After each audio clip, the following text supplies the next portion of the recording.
سمت لاکھوں جفا کے لیے ایک طرف تھے بہادر وفا کے لیے، دوسری سمت لاکھوں جفا کے لیے، تو حق پرستوں کا چہرہ چمکنے لگا، حق پرستوں کا چہرہ چمکنے لگا، ظلم کے سر سے پانی اترنے لگا، جذبہ حیدری لے کے اصغر علی، جذبہ حیدری لے کے اصغر علی، جس گھڑی کربلا آ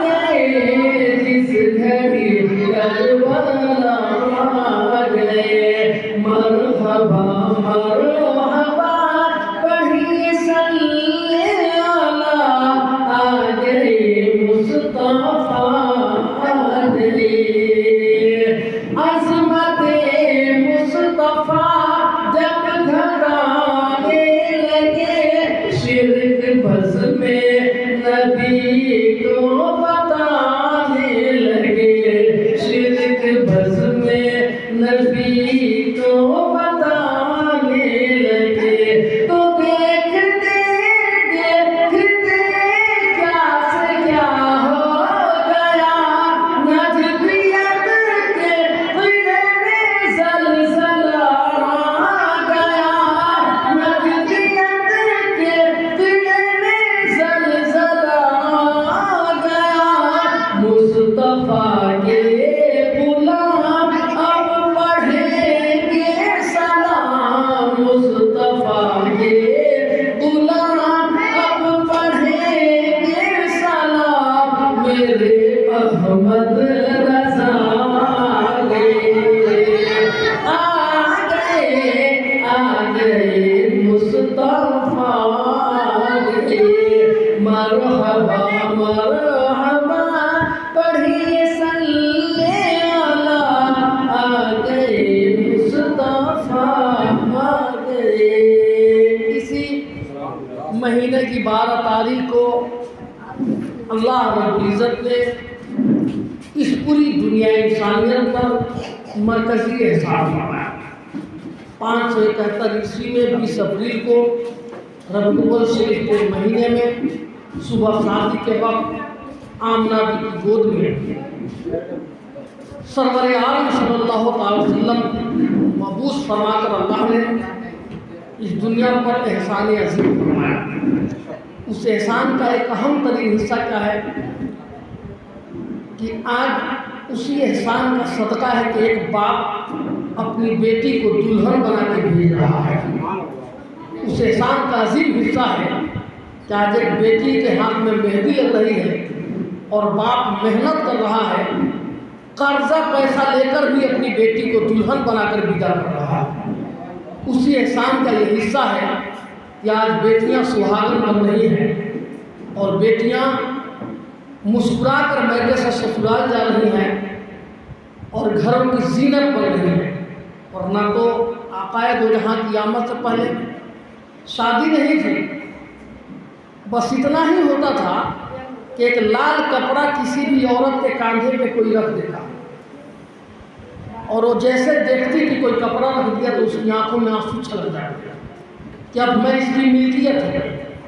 اس کو کوئی بولنے والا نہیں تھا، وہ آدمی اسے لے کے چلا گیا، اس کو بیوی نہیں رکھائل کی طرح بنا کر رکھتا اور نام دیتا کہ ہم لوگ میاں بیوی ہیں، اور اس کے بعد جو اس پر ظلم ہوتا، ظلم کا پہاڑ ٹوٹا کہ اگر وہ شخص اگر کسی وجہ سے مر جاتا تو اس عورت پر ظلم کا ستم کا کوہ گنا ٹوٹ جاتا اور اس کے ساتھ جو سلوک ہوتا 6 مہینے کے لیے اس عورت کو گھر کے اندر قید کر دیا جاتا۔ 6 مہینے کے بعد جب وہ گھر سے نکلتی تو عرب کا یہ دستور میں بیان کر رہا ہوں تو اس کے سر کے بال کو ختم کر دیا جاتا۔ اس کے چہرے پہ کالی پوت دی جاتی اور اس پر بندش لگا دی جاتی کہ تم کو گھر سے باہر نہیں نکلنا ہے، اس لیے کہ اگر تیرے چہرے پہ کسی کی نظر پڑ جائے گی تو تیری منحوسیت کی وجہ سے وہ انسان تباہی کا شکار ہو جائے گا۔ خود اس کی وجہ سے پیدا ہونے والا لڑکا وہ اپنی ماں کو کہتا کہ رات میں تم سو تو رہی ہو لیکن صبح میں جلدی مت اٹھنا، اور نہ تیرے منحوس چہرے پہ نظر پڑے گی تو دن میں کوئی کام نہیں ملے گا۔ یہ اس طرح کی شادی ہوتی تھی عرب میں، اور یہ حالات ہے۔ اپنے ہاتھوں سے مسکرا کر بیٹی کو زندہ دفن کر دینا یہ عرب کا دستور تھا۔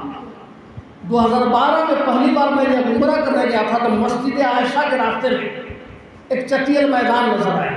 میں نے ڈرائیور سے پوچھا یہ میدان کیسا ہے، یہاں کھیل ہوتا ہے، یہاں عمارت نہیں بنی، ہر طرف عمارت ہے؟ تو بولا کہ نہیں، یہاں نہ کھیل ہوتا ہے نہ کوئی عمارت بنتی ہے۔ میں کہا کہ خالی کیوں پڑی ہے؟ کہا کہ یہاں جب عمارت بنانے کی کوشش کی گئی نہیں بن سکی۔ میں کہا کیوں؟ کہا کہ جب زمین کی کھدائی دن میں ہوتی ہے تو رات میں زمین کے نیچے سے بچیوں کے رونے کی آواز آتی ہے۔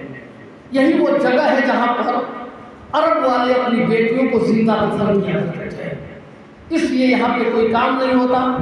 رات میں بیٹیاں اندر روتی ہیں اور ان کی آواز زمین پہ چلنے والے کو سنائی دیتی ہے، اس لیے حکومت نے جالی سے گھیر دیا ہے کہ یہاں کوئی کام نہیں ہوگا۔ یہ عرب کا ماحول تھا۔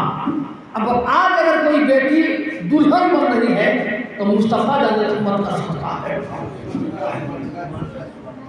مصطفیٰ جان رحمت صلی اللہ علیہ وسلم مدینہ شریف پہ تشریف رکھے تھے، ان کی گود میں ایک چھوٹی سی بچی تھی اور وہ بچی یتیم تھی۔ سرکار اسے گود میں لیے ہوئے تھے۔ دھیرے دھیرے صحابہ کرام کو خبر ہوئی کہ آقا دو جہاں کی گود میں کوئی یتیم بچی ہے، تو حضرت صدیق اکبر سارے لوگ آئے اور سب کہے کہ یا رسول اللہ یہ بچی مجھے دے دی جائے۔ انقلاب دیکھیے، جو کل تک بیٹیوں کو زندہ دفن کر رہے تھے آج لائن میں سب لگے کہ یا رسول اللہ یہ بچی مجھے دے دی جائے۔ کسی کو اللہ کے رسول عطا نہیں کرتے ہیں۔ ایک دور صحابی رسول کھڑے تھے، ان کو آقا نے بلایا، قریب بلایا اور بلا کر کہا یہ بچی تم لے جاؤ۔ اس بچی کو کانپتے ہوئے ہاتھ سے وہ صحابی لیتے ہیں اور آنکھوں میں آنسو آ جاتے ہیں، رونے لگتے ہیں، چہرہ اتر جاتا ہے۔ سرکار بلاتے ہیں، پوچھتے ہیں کہ کیا تجھے یہ بچی پسند نہیں؟ کہا تجھے میں نے یہ بچی عطا کی تو تم رکھنا نہیں چاہتے، تم رو رہے ہو، کیا تم اسے بوجھ سمجھتے ہو؟ کہا یا رسول اللہ بوجھ نہیں، یہ میری خوشی کے آنسو ہیں۔ میں نے انہی ہاتھوں سے اپنی 6 بیٹیوں کو زندہ دفن کیا ہے آپ کی آمد سے پہلے۔ یہ آپ کے آنے کی برکت ہے کہ اللہ نے پھر سے میری گود میں ایک بیٹی عطا فرما دی، ورنہ تو میں اپنے آپ کو بخشش کے لائق نہیں سمجھتا تھا۔ جب وہ بولے تو سرکار کی آنکھوں میں بھی آنسو آ گئے کہ میں نے اپنے ہاتھوں سے اپنی 6 بیٹیوں کو زندہ دفن کیا ہے۔ قربان جائیے آقا نامدار پر وہ آئے تو کل جو دفن کر رہے تھے آج بیٹیوں کو لے کے خوشی میں رو رہے ہیں کہ اللہ تعالیٰ نے مجھے بیٹی عطا فرما دی۔ اس لیے بیٹیوں کو خاص طور سے چاہیے کہ اس مہینے میں زیادہ سے زیادہ اس رسول پہ درود پڑھیں جنہوں نے زمین سے اٹھا کر انہیں آسمان کی بلندی عطا فرما دی۔ تاریخ انسانیت میں پہلی شخصیت سرور عالم صلی اللہ علیہ وسلم کی ہے کہ جب وہ دیکھتے ہیں کہ فاطمہ آ رہی ہے تو سرکار کھڑے ہو جاتے ہیں خوشی میں کہ میری بیٹی آ رہی ہے کوئی باپ جو بیٹی کو دیکھ کے خوشی میں کھڑا ہو جائے اور پیشانی کو ایک بار چوم کر میرے آقا نے کہا فاطمہ تم پر میرے ماں باپ قربان ہو جائے؟ ہے کوئی جو بیٹی کے ماں باپ کو قربان کرتے؟ اتنا مقام بڑھایا اللہ کے رسول صلی اللہ تعالی وسلم نے بیٹیوں کو کہ بتا دیا کہ بیٹا تیرے لیے اللہ کی بہت بڑی نعمت ہے، لیکن بیٹیاں اللہ کی رحمت بھی ہیں اور بیٹیاں جنت کی زبان بھی ہیں۔ یہ پیغام سنایا ہی نہیں بلکہ پیغام سنا کر یہ رحمت کیسے دکھا بھی دیا۔ ایک رات سرور عالم صلی اللہ علیہ وسلم کے ہمراہ صحابہ کرام کی ایک جماعت جا رہی تھی، اچانک ایک صحابی رسول کی نظر پڑی کسی مکان پر، اس مکان پر آسمان سے نور کی کرنیں آ رہی تھی، تو وہ روک دیتے ہیں میرے آقا کو، کہا یا رسول اللہ پہلی بار زندگی میں دیکھ رہا ہوں کہ اس آسمان سے اس مکان پہ نور کی کرن آ رہی ہے، کیسی ہے؟ تو سرکار فرماتی ہے میرے ساتھ چلنے کی، تجھے میرے ساتھ چلنے کا یہ فائدہ ملا کہ یہ تم دیکھ رہے ہو، اگر میرے ساتھ نہیں ہوتے تو یہ رحمت کی کرنیں تجھے نظر نہیں آتی۔ یہ جو مکان میں رحمت کی کرنیں آسمان سے معلق ہیں، آج صبح میں اس گھر میں ایک بیٹی پیدا ہوئی ہے، اسی بیٹی کی پیدائش کی وجہ سے اللہ کی رحمتوں کا قافلہ اٹھا ہے اس پر بتایا بھی، اور اللہ کے رسول نے دکھایا بھی کہ بیٹیوں کی پیدائش پر کس طرح آسمان سے رحمتوں کا نزول ہوتا ہے۔ فرماتے ہیں کہ جب اللہ خوش ہوتا ہے تو پانی برساتا ہے، اور بہت خوش ہوتا ہے تو اللہ کسی کو بیٹی عطا فرماتا ہے۔ اس لیے یہ بیٹیاں رحمت بنی میرے آقا کی آمد کے بعد۔ بس وقت نہیں ہے، کہا گیا کہ بہت جلدی ختم کرنا ہے میلاد کے حوالے سے، اس لیے میلاد مصطفیٰ صلی اللہ علیہ وسلم کی برکتیں بے حساب ہوتی، بے حساب۔ ایک برکت والی بات میں بتاتا ہوں، پھر میلاد ختم ہو جائے گا۔ سرکار مدینہ صلی اللہ علیہ وسلم جب تشریف لا رہے تھے ہجرت کر کے مکہ سے مدینہ کے، تو مدینہ میں لوگ، مدینہ کی بچیاں انتظار میں تھیں، عورتیں انتظار میں تھیں، بوڑھے سب انتظار میں تھے۔ صبح سے شام تک اس راستے پہ سب مدینے والے کھڑے رہتے کہ کس راستے سے مصطفیٰ کا رحمت آنے والے، اس لیے کہ سرکار کی آمد سے پہلے مدینہ میں کئی صحابی رسول آ چکے تھے اور اسلام کی تبلیغ ہو چکی تھی۔ سرکار کے رہتے ہوئے مکہ میں جو لوگ مدینہ سے جاتے تو مکہ سے صرف سامان تجارت کا لے کے نہیں آتے، بہت سے لوگ ایمان کی دولت لے کے چلے آئے تھے، اور ان کو اللہ کے رسول نے معلم بنا دیا تھا کہ تم مدینے میں جا کر اسلام کی تبلیغ کرنا۔ تو سرکار کی آمد سے پہلے اسلام مدینہ میں پھیل چکا تھا، ان کے چاہنے والے مدینے میں آ کر اسلام کی تبلیغ کر چکے تھے۔ تو جتنے لوگ اسلام قبول کر چکے تھے ان میں عورتیں، مرد، بچے، بچیاں سب سرکار کے انتظار میں کھڑے رہتے ہیں کہ سرکار آنے والے ہیں۔ اور واقعی جب آئے بھی نا تو سب یہ ترانہ گاتے تھے، عورتیں دف بجا رہی تھیں، بچیاں چھتوں پہ تھیں اور گنگنا رہے تھے، دلال بدرو علینا من سمیاتی بدائی۔ تو مدینے میں سرکار کی آمد پر جشن منایا جا رہا تھا، خوشی کے ترانے گائے جا رہے تھے، نام پڑھی آ رہی تھی زمانے میں۔ تو اسی ہجرت میں جب سرکار آ رہے تھے مدینہ تو راستے میں ایک واقعہ پیش آیا۔ سرکار فرماتے ہیں ابو بکر بھوک لگی ہے، چلو سامنے گاؤں نظر آ رہا ہے جو مدینہ سے قریب تھا گاؤں، چلتے ہیں اس گاؤں میں کچھ کھانے کو مل جائے گا۔ تو دروازے پہ ایک عورت کھڑی تھی جو ٹکٹکی باندھے دیکھے جا رہی تھی کہ آنے والے لوگ کون آ رہے ہیں۔ تو سرکار دیکھے کہ حمیلوں کی طرف دیکھ رہی ہے، تو اسی کے دروازے پہ آقا دو جہاں تشریف لے گئے، کہا کہ ہم لوگ مسافر ہیں اور بھوک لگی ہے، اے خاتون اگر تمہارے گھر میں کچھ کھانے کو ہے تو دو ہمیں۔ تو عورت کہتی ہے کہ عرب کے لوگ تو مہمان نوازی اپنا فخر سمجھتے ہیں، لیکن افسوس یہ ہے کہ آج میرے گھر میں کھلانے کے لیے کچھ بھی نہیں ہے، میں آپ کو نہ کھلا سکتی ہوں نہ پلا سکتی ہوں۔ اتنا کہتی ہے اور سرکار کو دیکھے جا رہی ہے۔ پھر میرے آقا نے کہا کہ یہ جو بکری بندھی ہے تمہاری ہے؟ تو کہتی ہاں ہماری بکری ہے۔ کہ اگر تم کہو اجازت دو تو ہم اس بکری کا دودھ نکال کے پی لیں۔ تو عورت کہتی ہے ہنس کے کہ اس بکری میں دودھ نہیں ہے، زمانہ ہو گیا اس کو دودھ دیے ہوئے، یہ بیمار ہے، یہ آج کل میں مر جانے کے لائق ہے، اس لیے میرے شوہر تمام بکریوں کو لے کے گئے ہیں، اس کو چھوڑ دیے کہ یہ نہ چلنے کے لائق ہے اور نہ گھاس چرنے کے لائق ہے اور نہ 2 قدم چل سکتی ہے، اس میں تو دودھ ممکن ہی نہیں ہے کہ نکلے، یہ تو مرگ الموت میں مبتلا ہے، مرض الموت میں یہاں دودھ نہیں مل سکتا۔ تو سرکار کہتے ہیں اگر تم کہو تو میں دودھ نکالوں۔ تو کہتی ہے کہ تب آپ اگر وزید ہیں تو نکال لیجیے۔ تو سرکار اس محمد اس عورت کا نام ہے، اس کا بیٹا وہیں کھڑا تھا، میرے آقا نے کہا کہ بابو برتن لے کے آؤ، اور جتنا برتن ہے سب لے کر آ گیا وہ لڑکا۔ سرکار اس بکری کے پشت پہ دستے رحمت رکھتے ہیں، دونوں تھن دودھ سے بھر گیا۔ اب جب دودھ نکالنا میرے آقا نے اسٹارٹ کیا تو محمد کے گھر میں جتنے برتن تھے سارے برتن دودھ سے بھر گئے، کوئی برتن خالی نہ رہا۔ ماں بھی حیرت سے دیکھ رہی ہے، بیٹا بھی حیرت سے دیکھ رہا ہے۔ پھر سرکار ایک برتن میں دودھ لے کر خود پیے، حضرت صدیق اکبر کو پلائے، جو لوگ بھی قافلے میں تھے سب پیے، پورا گھر دودھ سے بھر گیا۔ پھر آقا دو جہاں صلی اللہ علیہ وسلم نے برکت کی دعا دی، برکت کی اور برکت کی دعا دے کے وہاں سے میرے آقا نکلے، تو جب تک سرکار نظروں سے اوجھل نہ ہوئے، محمد اس کا بیٹا دیکھتے ہی رہے کہ یہ جانے والا جا کہاں ہے۔ جب سرکار نگاہوں سے اوجھل ہوئے تب یہ اپنے گھر کے اندر داخل ہوئے۔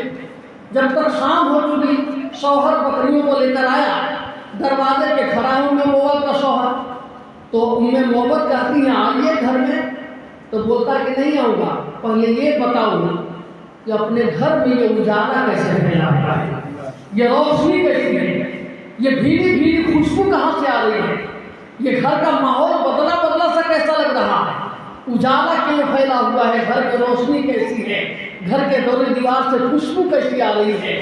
تو یہ دونوں ماں بیٹا آپس میں رائے مشورہ کر کے سرکار کا نام رکھ دیے تھے مبارک۔ تو ماں کہتی ارے کیا بتائے، مبارک آیا تھا ہم نے کہا کون مبارک، کیسا مبارک؟ تو بہت بڑا قصیدہ وہ لکھی ہے محمد سرکار کے بارے میں، اس کا ایک شعر کا ترجمہ یہ ہے کہ کیا بتاؤں اس کے بارے میں، کیا بتاؤں، نہ اس کی گفتگو کا جواب تھا، نہ اس کے چہرے کا جواب تھا، نہ اس کی آنکھوں کا جواب تھا، نہ اس کے بھوؤں کا جواب تھا، نہ اس کی زلفوں کا جواب تھا، نہ اس کے پاؤں کا جواب تھا، نہ اس کے ہاتھ کا جواب تھا، نہ اس کے بولنے کا جواب تھا، نہ گفتار کا جواب تھا، نہ رفتار کا جواب تھا۔ دور سے تو بے مثال لگ ہی رہا تھا، قریب آیا تو لاجواب ہو گیا، لاجواب ہو گیا۔ اس کے حسن پہ نہ نظر ٹھہرتی تھی، نہ اس کی گفتار پہ نظر ٹھہرتی تھی۔ بول رہا تھا تو لگ رہا تھا کہ مصری کی ڈلی نکل رہی ہے، جب گفتگو کو کر رہا تھا تو اس کے دانتوں کے درمیان سے روشنی نکل رہی تھی، ایسی خوشبو پھوٹ رہی تھی کہ اپنا گھر معطر ہو گیا ہے، گھر جاموں میں پھیلا ہوا ہے۔ جتنی سرکار کی تعریف اسے ہو سکتی تھی کر رہی ہے۔ اب اس کا شوہر کہہ رہا کہ زندگی میں کبھی میں دور بکری لے کے نہیں جاؤں گا، اگل بغل نہیں چلاؤں گا، اب پھر میری غیر موجودگی میں مبارک آ جائے تو مجھے تم لوگ بلا لیا۔ کہا ٹھیک ہے، بات ہو گئی۔ اب ایک دن دونوں ماں بیٹا مدینہ گئے سامان خریدنے کے لیے، تو اچانک اس بچے کی نظر حضرت صدیق اکبر پہ پڑ گئی۔ ماں کا دامن پکڑ کے کہا امی هو الذی کان مال مبارک، یہ تو وہی ہے جو مبارک کے ساتھ اپنے گھر آیا تھا۔ اب ماں بھی پہچان لی، دونوں دورے دورے گئے، اور بچہ صدیق اکبر کو پکڑ کے کہتا ہے این المبارک، مبارک کہاں ہے، کہاں ہے مبارک؟ تو صدیق اکبر کہتے کون مبارک؟ یہ تو اپنے سے نام رکھا تھا دونوں ماں بیٹا۔ کہا کس مبارک کی بات کر رہے ہو تم لوگ؟ کہا کہ آپ بھی آئے تھے میرے گھر، وہ مبارک جو میرے گھر آئے تھے نا، تو بکری کے پیٹھ پہ ہاتھ رکھے تھے، پورا گھر میرا بکری کے دودھ سے بھر گیا تھا، انہیں کی بات کرو۔ تو پہچان لیے ہو کہ اچھا میرے آقا کی بات کرے ہو، کیا ملنا چاہتے ہو؟ کہاں ملنا چاہتے ہیں۔ اب یہ دونوں ماں بیٹے سرکار کے پاس گئے تو سرکار لوگوں کو دین سکھا رہے تھے، بہت سے لوگ لائن میں لگ کے اسلام قبول کر رہے تھے، تو یہ دونوں دیکھے تو نہال ہو گئی۔ کہا کہ بولو کیوں آئے ہو، کہاں آئے ہو؟ سرکار پہچان لیے دونوں ماں بیٹے کو۔ اب یہ ماں محمد پوچھتے کہ آپ کون ہیں؟ اب آقا نے کہا کہ میں ہی آخری رسول ہوں، آخری نبی ہوں، اور میں ہی دین لے کر آیا ہوں کہ اللہ ایک ہے، اس کے سوا کوئی عبادت کے لائق نہیں ہے، اور میں اس کا نبی ہوں، رسول ہوں۔ تم کیا کہتی ہو؟ میں بھی تجھے دعوت دے رہا ہوں ایمان کی۔ کہا کہ ہمیں کچھ نہیں سوچنا ہے، آپ جو پڑھانا ہے پڑھا دیجیے گا، کلمہ پڑھنا ہوگا پڑھائیے۔ دونوں ماں بیٹا پڑھتے ہیں لا الہ الا اللہ محمد رسول اللہ، اور سامان خریدنے گئے تھے اور ایمان کی دولت لے کے گھر واپس گئے۔ شام ہو گئی، محمد کا شوہر پھر لے کر آیا بکریوں کو، تو دروازے پر غضبناک ہے، جلال میں ہے، غصے میں ہے، غصہ اور تیور دیکھ کر دونوں دروازے پہ گئے ماں بیٹا۔ کہا ہے جلال میں، کیوں غصہ میں؟ آئیے گھر۔ پورے جلال میں کہتا ہے کہ میں نے کہا تھا نا کہ مبارک اپنے گھر آئے تو مجھے بلا لینا، تم لوگ مجھے کیوں نہیں آج بلائے؟ کہا کہ نہیں آج تو مبارک نہیں آئے تھے۔ کہا کہ مبارک نہیں آئے تھے تو پھر آج دوبارہ اپنے گھر میں روشنی کیسے پھیلی ہوئی ہے، یہ اجالا کیسا ہے، یہ خوشبو کیسی پھیلی ہوئی ہے؟ کہا کہ آج مبارک نہیں آئے تھے، مبارک سے ہم لوگ مل کے آ رہے ہیں۔ کہا کہ جب تم مل کے آ رہے ہو تو یہ حال ہے، جب وہ خود آئے ہوئے تو گھر کا عالم کیا رہا ہوگا۔ اسی وقت یہ لمبا سفر طے کر کے وہ بھی جاتے ہیں اور سرکار کے دامن سے منسلک ہوتے ہیں، کلمہ پڑھتے ہیں، ایمان لے کر گھر واپس آئے۔ اب اس گھر کا عالم یہ ہوا کہ جب تک اس گھر کی نسل زندہ رہی، معمول بن گیا کہ ہر شام عشاء کی نماز کے بعد پہلے مصطفیٰ کے ذکر کی محفل کرتے تھے، پہلے میلاد مصطفیٰ ہوتا تھا وہاں، کہتے پہلے سرکار جب آئے تھے تو تم بتاؤ بیٹا کیسے آئے تھے، پہلے بیٹا سرکار کی تعریف کرتا، اس کے بعد ان کی اہلیہ سرکار کی تعریف کرتی، جو قصیدہ لکھی تھی وہ سارا قصیدہ پڑھتے، پھر سلام درود ہوتا، پھر یہ لوگ کھانا کھاتے، یعنی پوری زندگی اس گھر کا معمول بن گیا کہ جب تک ذکر مصطفیٰ نہیں ہوگا اس وقت تک ہم لوگ کھانا نہیں کھائیں۔ اب اس میلاد کی برکت یہ دیکھیے، وہ بکری جو آج کل میں مرنے والی تھی، اس بکری کی عمر بتا دوں میں، اس بکری کی عمر بتائیں، وہ بکری حضرت عمر رضی اللہ تعالیٰ عنہ کے زمانے تک زندہ رہی۔ جب کہیں کسی کو کچھ نہیں ملتا تو لوگ کہتے چلے جاؤ محمد کے گھر اور جا کر کے وہاں تم بکری کے بارے میں بولنا تو مٹھائی کے بعد تقریب پہ ہم کھلا جاتے ہیں، درود شریف پہ اللہ صلی اللہ علیہ وسلم، ایک شیخ سنیے پھر سلام، اب کام ملا کام۔ رسول معظم حبیب مکرم بسد شان خیر الانام رہے ہیں، رسول معظم رسول معظم حبیب مکرم بسد شان خیر الانام رہا ہے، فلک سے ملک آ گئے ہیں زمین